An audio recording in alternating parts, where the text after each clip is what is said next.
Hi, ഇന്ന് നമ്മൾക്ക് കുറഞ്ഞ സമയം കൊണ്ട് തന്നെ വളരെ എളുപ്പത്തിൽ കുറച്ച് ഉള്ളിവട ഉണ്ടാക്കിയെടുക്കാം. ഈ ഉള്ളിവടയൊക്കെ എല്ലാവരും വീട്ടിൽ ഉണ്ടാക്കാറുണ്ടാകും അല്ലേ? പക്ഷെ ഞാനുണ്ടാക്കുന്ന ഒരു രീതിയാണ് കേട്ടോ ഇന്നത്തെ വീഡിയോയിൽ കാണിക്കുന്നത്.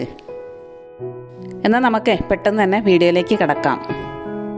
ഇതുണ്ടാക്കാനേ കാര്യമായിട്ട് നമ്മൾക്ക് വേണ്ടത് വലിയ ഉള്ളി തന്നെയാണ്. ഞാനിപ്പോൾ ഇവിടെ 3 വലിയ ഉള്ളിയാണ് കേട്ടോ എടുത്തിരിക്കണത്. 3 വലിയ ഉള്ളി സ്ലൈസായി അരിഞ്ഞത്, പച്ചമുളക് ചെറുതായി അരിഞ്ഞത്, ഇഞ്ചി വെളുത്തുള്ളി പേസ്റ്റ്, കുറച്ച് കറിവേപ്പില അരിഞ്ഞത്, ഇതൊക്കെ നമ്മൾക്ക് ആവശ്യമുണ്ടേ. അപ്പോൾ നിങ്ങൾ വലിയ ഉള്ളി അരിഞ്ഞെടുക്കുമ്പോഴേ നന്നായിട്ട് കനം കുറച്ച് അരിഞ്ഞെടുക്കാൻ ശ്രദ്ധിക്കുക കേട്ടോ. ഈ വലിയ ഉള്ളിയെ അരിഞ്ഞതിന് ശേഷം ഒരു പാത്രത്തിലേക്ക് മാറ്റാം. അതിനുശേഷം നമ്മൾ ഇതിലേക്ക് കുറച്ച് ഉപ്പ് ചേർത്ത് കൊടുത്തിട്ട് നന്നായിട്ടൊന്ന് തിരുമ്മി പിടിപ്പിക്കുക. എന്നിട്ട് നമുക്കിത് കുറച്ച് സമയം മൂടി വയ്ക്കാം. ഈ സവാളയിലെ നീര് കളയാൻ വേണ്ടിയിട്ടാണ് കേട്ടോ നമ്മളിങ്ങനെ ചെയ്യണത്. ഉള്ളിവട ഉണ്ടാക്കുമ്പോൾ ഈ ഉള്ളിയുടെ നീര് ആവശ്യമില്ല കേട്ടോ. 10 മിനിറ്റിന് ശേഷം നമുക്ക് ഇത് നന്നായിട്ടൊന്ന് പിഴിഞ്ഞെടുക്കണം. ഞാൻ വീഡിയോയിൽ കാണിക്കുന്ന പോലെ ഈ ഉള്ളി നന്നായിട്ടൊന്ന് പിഴിഞ്ഞെടുക്കണേ. നിങ്ങൾക്ക് വേണമെങ്കിൽ ഉള്ളിയുടെ അളവ് കൂട്ടിയെടുക്കാം കേട്ടോ. അതിനനുസരിച്ച് ബാക്കിയുള്ള ഇൻഗ്രീഡിയൻസിൻ്റെ അളവുകളും കൂട്ടിയാൽ മതി. ഞാനിപ്പം കുട്ടികൾക്ക് വേണ്ടിയിട്ട് കുറച്ച് മാത്രമേ ഉണ്ടാക്കണുള്ളൂ കേട്ടോ. അതുകൊണ്ട് തന്നെ അതിനാവശ്യമായ സാധനങ്ങൾ മാത്രമേ എടുത്തിട്ടുള്ളൂ.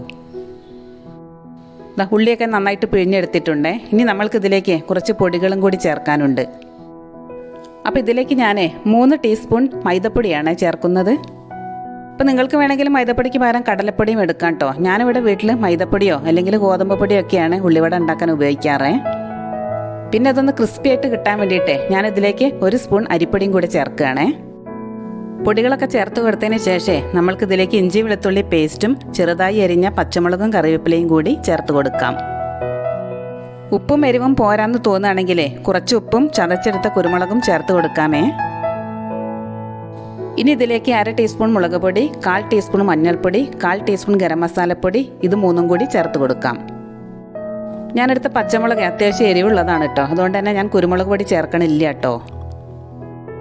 എന്നിട്ട് നമ്മൾക്ക് ഇത് നന്നായിട്ടൊന്ന് മിക്സ് ചെയ്തെടുക്കാം. ഇനിയിപ്പോൾ ഇത് മിക്സ് ചെയ്യുന്ന സമയത്ത് ഇതിലേക്ക് വെള്ളമൊന്നും ചേർക്കേണ്ട ആവശ്യമില്ല. ആ ഉള്ളിയിലൊക്കെ ഉള്ള വെള്ളം കൊണ്ട് തന്നെ നമുക്കിത് നന്നായിട്ടൊന്ന് മിക്സ് ചെയ്തെടുക്കാം. അപ്പോൾ നിങ്ങൾക്ക് വീഡിയോ ഇഷ്ടപ്പെട്ടാൽ ലൈക്ക് ചെയ്യാനും ഷെയർ ചെയ്യാനും കമൻറ്റ് ചെയ്യാനും ഒന്നും മറക്കരുതേ. വീഡിയോ പുതുതായിട്ട് കാണുന്ന ആരെങ്കിലും ഉണ്ടല്ലേ സബ്സ്ക്രൈബ് ചെയ്യാനും മറക്കരുതേ. നമ്മൾ കുഴച്ചെടുത്ത മാവേ ഒരുപാട് സമയമൊന്നും വെക്കണ്ട കേട്ടോ. ഒരു 10 മിനിറ്റ് കൊണ്ട് തന്നെ നമ്മൾക്കിത് ഉണ്ടാക്കിയെടുക്കാം. ഞാനിപ്പോൾ ഒരു ചീനച്ചട്ടിയിൽ വെളിച്ചെണ്ണ വെച്ചിട്ട് സ്റ്റൗവിൽ വെച്ചിട്ട് ചൂടാക്കാൻ വെച്ചിട്ടുണ്ടേ. ഒരു പാത്രത്തിൽ കുറച്ച് വെള്ളം എടുത്തിട്ട് നമ്മളെ കൈ ഒന്ന് നനച്ച് കൊടുക്കുക. അതിന് ശേഷം കുറച്ച് മാവ് എടുത്തിട്ട് കയ്യിൽ വെച്ച് പരത്തിയിട്ട് ചൂടായ വെളിച്ചെണ്ണയിലേക്ക് ഇട്ട് കൊടുക്കാം. നിങ്ങൾ മാവ് എടുക്കുന്ന സമയത്തെ കുറച്ചധികം മാവ് എടുത്തിട്ട് വലിയ സൈസിൽ ഉണ്ടാക്കിയെടുക്കാമേ. ഞാനിപ്പം ചെറുതാക്കിയിട്ടാണ് കേട്ടോ ഉണ്ടാക്കണത്. നമ്മുടെ ഉള്ളിവടയുടെ ഒരു വശം മുരിഞ്ഞു വരുന്ന സമയത്ത് നമുക്കിതൊന്ന് തിരിച്ചിട്ട് കൊടുക്കാം. ഒരു വശം വെന്തതിന് ശേഷം തീയൊന്ന് കുറച്ച് വെച്ചിട്ട് തിരിച്ചും മറിച്ചും ഇട്ടിട്ട് നമുക്ക് ഉള്ളിവട വറുത്തെടുക്കാം. ഇനി നിങ്ങൾ ഉള്ളിവട ഉണ്ടാക്കുമ്പോഴേ ഈ രീതിയിലൊന്ന് ഉണ്ടാക്കി നോക്കൂ കേട്ടോ. സൂപ്പർ ടേസ്റ്റാണ്. സ്കൂളിൽ പോകുമ്പോൾ മോൾക്ക് രാവിലത്തെ ബ്രേക്ക്ഫാസ്റ്റ് ആയിട്ടും വൈകുന്നേരം 4 മണി ചായയുടെ കടിയായിട്ടും ഒക്കെ ഞാനിത് ഉണ്ടാക്കാറുണ്ടേ. നമ്മുടെ ആദ്യത്തെ ട്രിപ്പ് ഉള്ളിവട ദാ ഇവിടെ റെഡി ആയിട്ടുണ്ടേ. ഇനി ബാക്കി കൂടി ഇതേ രീതിയിൽ തന്നെ നമുക്ക് വറുത്തെടുക്കാം. അപ്പോൾ നിങ്ങൾ ഉള്ളിവട ഉണ്ടാക്കുമ്പോഴേ മൈദപ്പൊടി കൊണ്ടാണോ കടലപ്പൊടി കൊണ്ടാണോ ഉണ്ടാക്കാറ് എന്ന് കമൻറ്റ് ചെയ്യൂ കേട്ടോ. ഈ മഴക്കാലത്തെ വൈകുന്നേരങ്ങളിലൊക്കെ ഇതുപോലൊരു ഉള്ളിവടയും കട്ടൻ ചായയും ഒക്കെ ഓർക്കുമ്പോൾ തന്നെ വായിൽ വെള്ളം വരുന്നു. ഈ ഉണ്ണിയപ്പം, നെയ്യപ്പം, ഉഴുന്നുവട, ഉള്ളിവട അങ്ങനെയുള്ള പലഹാരങ്ങളൊക്കെ കുട്ടികൾ വേണമെന്ന് പറയുമ്പോൾ നമ്മൾ വീട്ടിൽ തന്നെ ഉണ്ടാക്കി കൊടുക്കുക കേട്ടോ നല്ലത്.